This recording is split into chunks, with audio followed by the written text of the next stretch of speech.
नमस्कार। आकाशवाणी अहमदाबाद के लिए आज एक अनूठा अवसर है और गौरवशाली अवसर भी है। हमारे लिए अत्यंत सम्मान की बात है कि गुजरात राज्य के प्रथम नागरिक माननीय राज्यपाल आचार्य देवव्रत जी स्वयं हमारे स्टूडियो में पधारे हैं। एक लंबे अरसे के बाद आकाशवाणी अहमदाबाद के प्रांगण में गुजरात राज्य के गवर्नर श्री का आगमन हुआ है।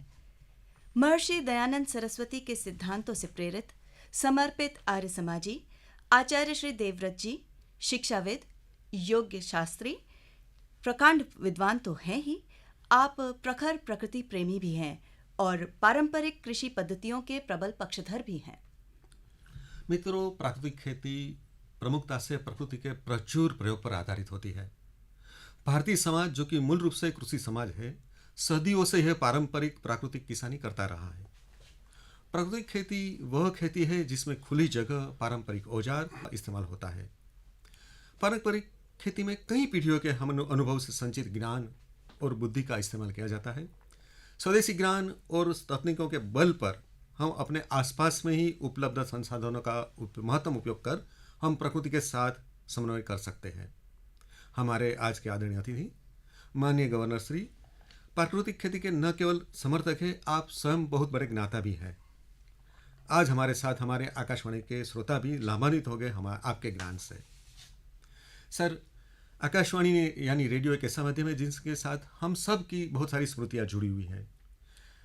आकाशवाणी के साथ की आपकी स्मृतियाँ भी हम ताज़ा कर लें?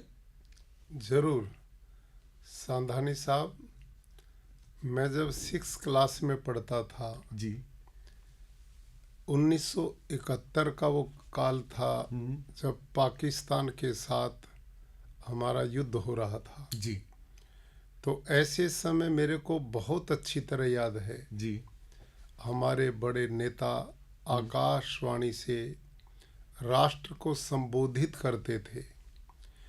तो हम छोटे छोटे बालक थे, सबके घरों में उस समय रेडियो नहीं होता था, कुछ लोगों के पास था, तो हम बालक इकट्ठे होकर रेडियो पर वो समाचार सुनते थे और लगभग 9 बजे प्रतिदिन आकाशवाणी से राष्ट्र के नाम दैनिक समाचार प्रसारित होते थे पूरे दिन के।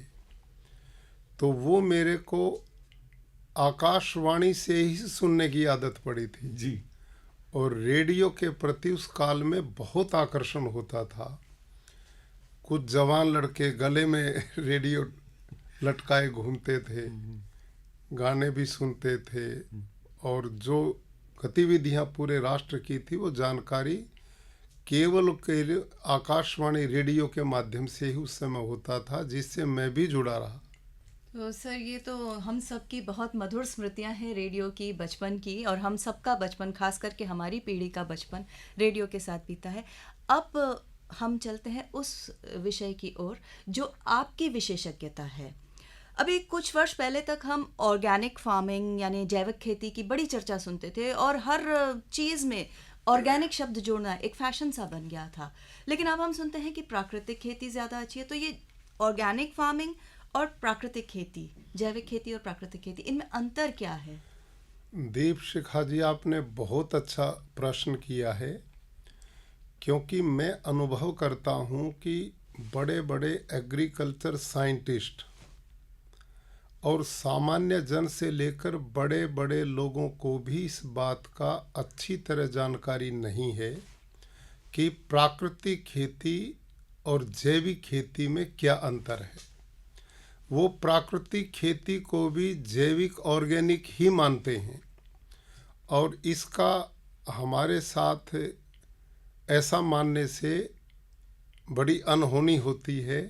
हम जिस दिशा में भारत के किसान को समृद्धि की ओर ले जाना चाहते हैं और मुख्य रूप से भारत के यशस्वी प्रधानमंत्री श्रीमान नरेंद्र मोदी जी ने इस विषय को इतनी अच्छी तरह से जाना, और आपको जानकर प्रसन्नता होगी कि उन्होंने 1 अप्रैल से प्राकृतिक कृषि को राष्ट्रीय प्राकृतिक कृषि मिशन बना दिया है।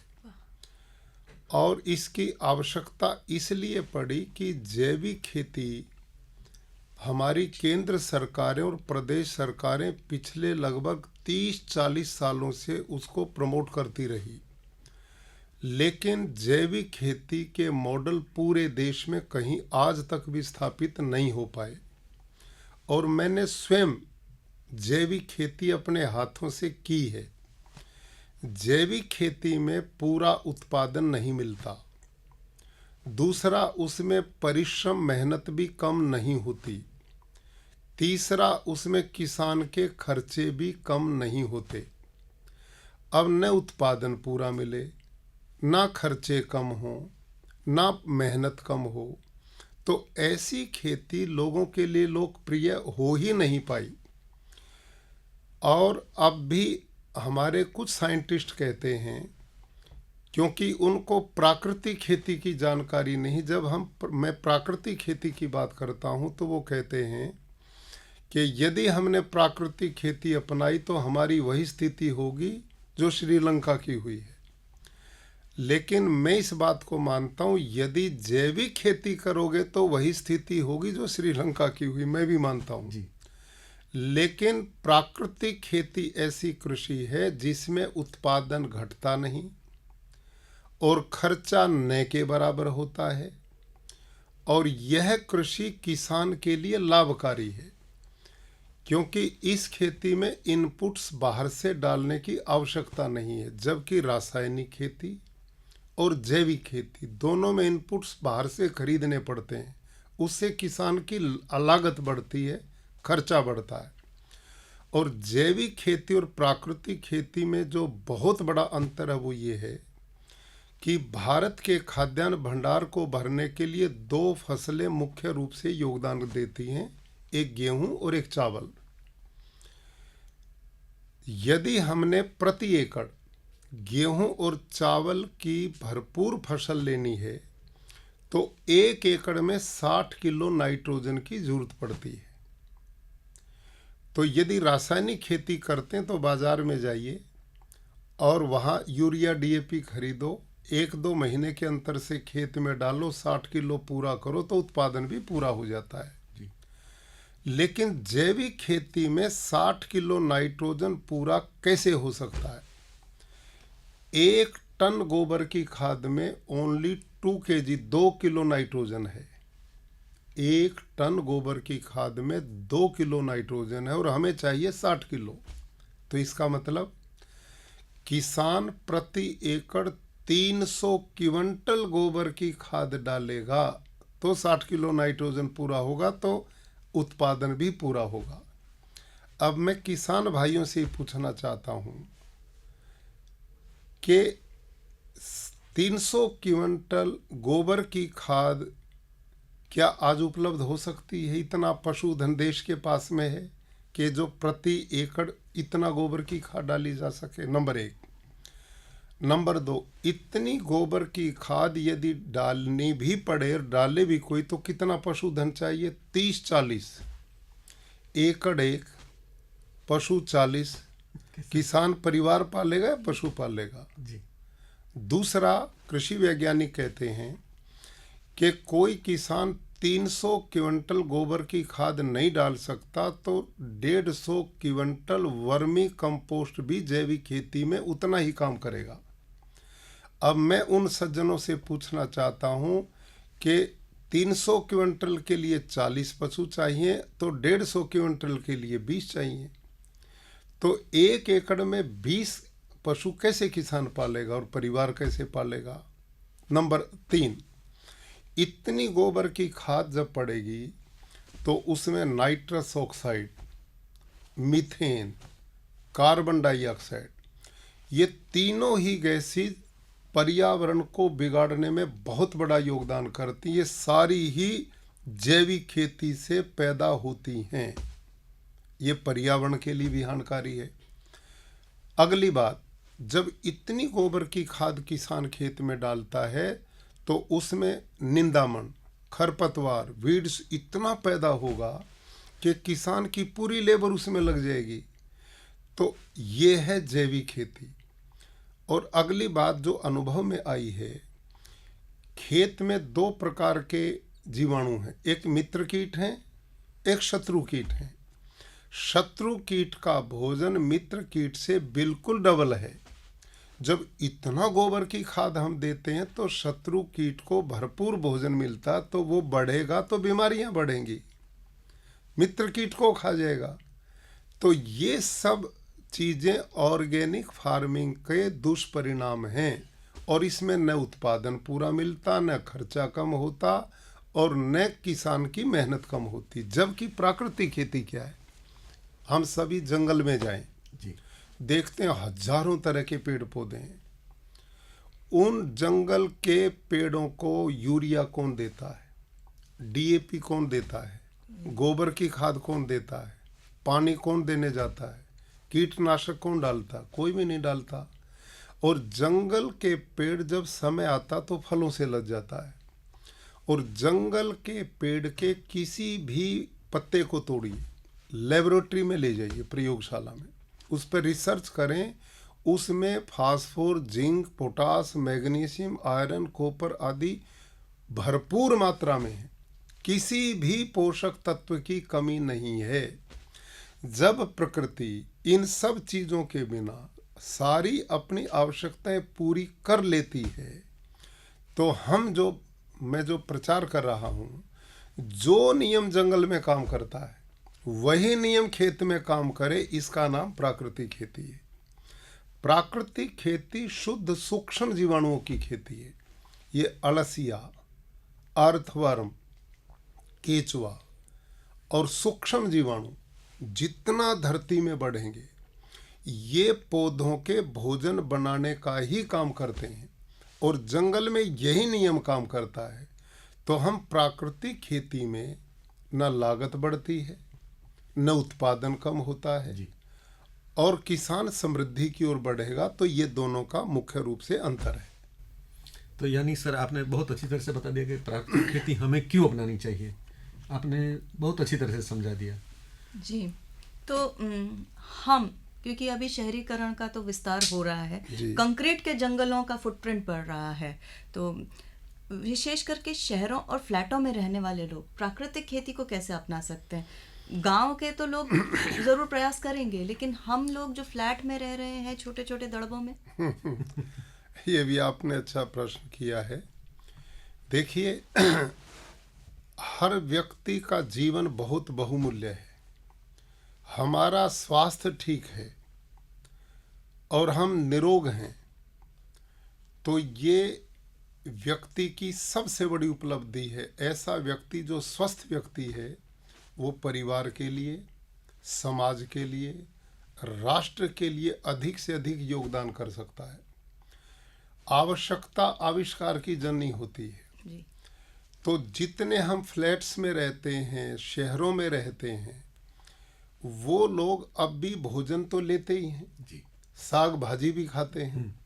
तो मैं उन सब से आग्रह करूंगा कि आप आजकल बढ़ती हुई बीमारियों को ध्यान में रखते हुए, उदाहरण के रूप में, आज से 40-50 वर्ष पहले कोई नहीं जानता था कैंसर क्या है, कोई नहीं जानता था डायबिटीज किसे कहते हैं, कोई नहीं जानता था हार्ट अटैक क्या है, पैनक्रियाज फेल हो गई, किडनी फेल हो गई, कोई इनको जानता ही नहीं था।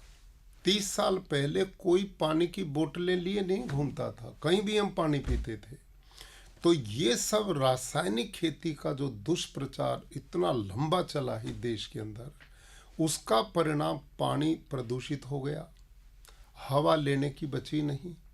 हम जो साग भाजी, फल फ्रूट, दूध, सब्जी जो भी ले रहे, उन सब में स्लो पॉइजन मिल गए, और यही भोजन के द्वारा और इन खाद्य पदार्थों के द्वारा हमारे शरीर में जाते हैं, और वही हमारे रोगों का बहुत बड़ा कारण बने हुए। आज अस्पताल भरे पड़े हैं।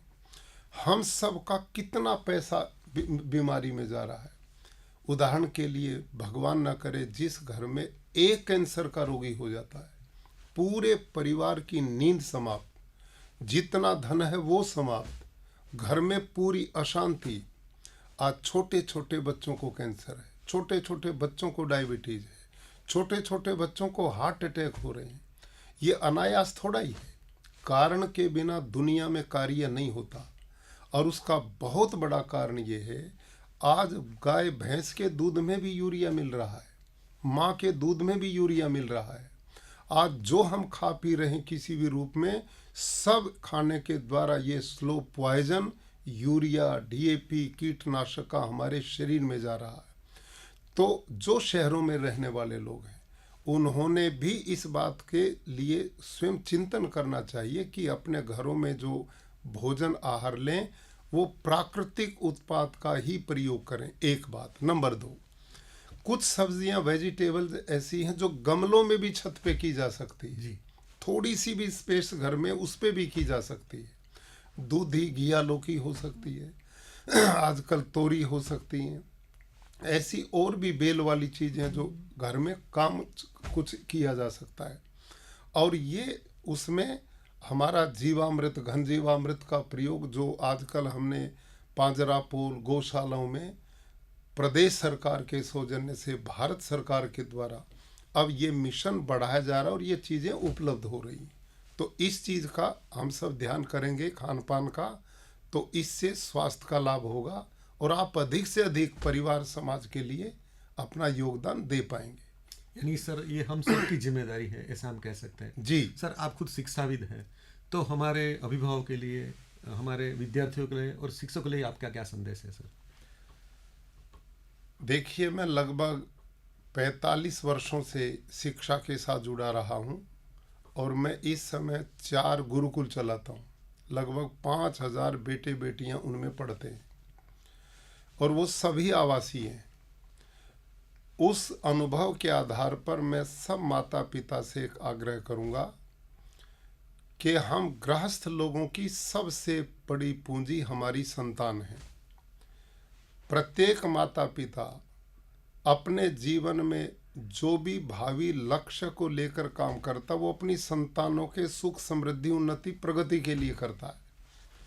तो मैं चाहूँगा कि हमारी सबसे बड़ी संपत्ति, पूंजी हमारे बच्चे हैं और वो केवल अच्छे भवन उनके लिए बना दें, लग्जरी लाइफ उनको दे दें, ये उनका निर्माण और कल्याण नहीं है। बालकों को उत्तम संस्कार, आजकल की जो नशे जैसी कुरीतियां समाज में फैली उनसे दूर रखना, बच्चों को अच्छे संग में जोड़ना और माता पिता बच्चों के साथ बैठें, वार्ता करें, उनकी हर जानकारी जीवन की लें।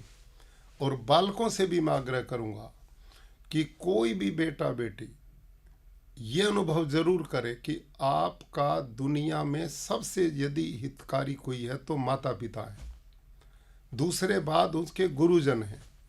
कोई भी बालक अपनी किसी भी कमजोरी को, दिक्कत आएंगी, जीवन है इसमें सुख दुख आएंगे, लेकिन प्रत्येक बालक का कर्तव्य कि अपनी कोई भी दिक्कत है तो माता पिता के साथ उसे साझा जरूर करें, ताकि वो अपने अनुभवों के आधार पर आपकी उस समस्या का समाधान करें। इससे माता पिता और बालक दोनों मिलकर अपने गृहस्थ पारिवारिक जीवन को सुखमय बना सकते हैं। सर, वैसे तो आपने शिक्षकों और विद्यार्थियों और अभिभावकों के संदेश में गागर में सागर समो दिया, लेकिन अंत में मैं आपसे एक संदेश ज़रूर चाहूँगी जो हमारे श्रोताओं के लिए, रेडियो आकाशवाणी के श्रोताओं के लिए, आकाशवाणी के कर्मियों के लिए आपका संदेश। आकाशवाणी भारत में संचार का बहुत प्रबल माध्यम रही है और आज हमें खुशी की बात है कि माननीय प्रधानमंत्री जी भी मन की बात में रेडियो का ही माध्यम उन्होंने लिया और एक प्रकार से रेडियो को जनमानस तक दोबारा उसी गति से आगे बढ़ा दिया जैसे पहले हम देखते थे। आज इस समय जितने भी देश प्रदेश के लोग आकाशवाणी से जुड़े हुए हैं, उन सब से मेरा आग्रह है कि आकाशवाणी के द्वारा जो भी आपके कल्याण के कार्यक्रम आते हैं, आपकी प्रगति उन्नति के लिए संदेश आते हैं, उनको सुने, अपने जीवन का अंग बनाएं और अपने परिवार, समाज और राष्ट्र के लिए जितना बन सके उतना पूरे परिश्रम के साथ योगदान करेंगे, तो माननीय प्रधानमंत्री जी ने जो 2047 तक विकसित भारत का एक स्वप्न देखा है, वो सब हमारी आने वाली पीढ़ियों के लिए है, हम सब के कल्याण का है। इसमें हम सब योगदान कर सकेंगे। मैं सबके उत्तम स्वास्थ्य, दीर्घ जीवन की इस नव वर्ष पर बहुत बहुत शुभकामनाएं और बधाई देता हूँ। जी, श्रोताओं और दर्शकों, माननीय गवर्नर श्री हमारे स्टूडियो में पधारे, स्वयं पधारे। उन्होंने हमको तो अनुग्रहित किया ही है। आकाशवाणी अहमदाबाद और दूरदर्शन अहमदाबाद के माध्यम से न केवल गुजरात बल्कि पूरे देश भर के श्रोता और दर्शकों को अपने बृहत अनुभव और ज्ञान सागर से उन्होंने बहुत अनमोल रत्न दिए हैं। जी, और हमें आशा है, आशा ही नहीं बल्कि पूरा विश्वास है कि आपके द्वारा बताई गई बातों से हमारे श्रोतागण भरपूर लाभ लेंगे और अपने जीवन में प्रकृति से जुड़ने के सीधे सरल उपायों को अपनाएंगे और अपना और अपने समाज का पर्यावरण, समुदाय का वातावरण हरा भरा, सुगंधित और उपजाऊ बनाएंगे, ताकि आने वाली पीढ़ियां हमारे पूर्वजों की विरासत से समृद्ध हो सके। और आकाशवाणी का मूल मंत्र तो है ही बहुजन हिताय बहुजन सुखाय। माननीय राज्यपाल श्री गुजरात राज्य, आपका हृदय से आभार। नमस्कार। नमस्कार, धन्यवाद।